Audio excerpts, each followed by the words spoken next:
Unajua hujaelewa. Ukijua huna muda wa kutosha, ubongo wako utakusaidia kufanya kazi zenye viwango vya juu mpaka wewe mwenyewe utashangaa. Changamoto ni kwamba unasema muda ninao. Hatuna muda wapendwa kukaa kwenye hii dunia sayari. Tunahitaji kuamka na kuwa wajenzi na kuwa walinzi wa kuta za Yerusalemu. Lazima tutoke, twende tukafanye kazi, kwa sababu wakati ni mfupi tulio nao. Najua miaka ulio nayo, kwa mujibu wa Biblia, siku za kuishi ni miaka 70. Ukiwa mwenye nguvu 80. Piga hesabu miaka ulio nayo, utaishi miaka mingapi iliyobaki?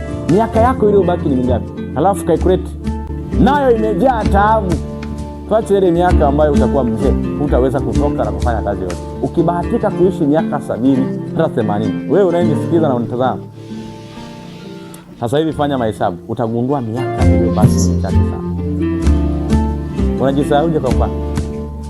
Hatuna muda wa kupoteza. Kama Yesu hata kuja, umri uliobaki wa kufikisha ile miaka ambayo ameitamka kwenye Biblia, miaka ambayo imetamkwa ya kuishi, utakuwa umelala mauti.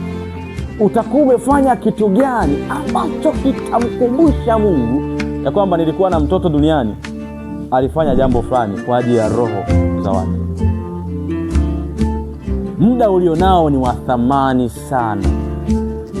Nikikalkuleti miaka yangu, ninagundua nimebakiwa na miaka michache sana.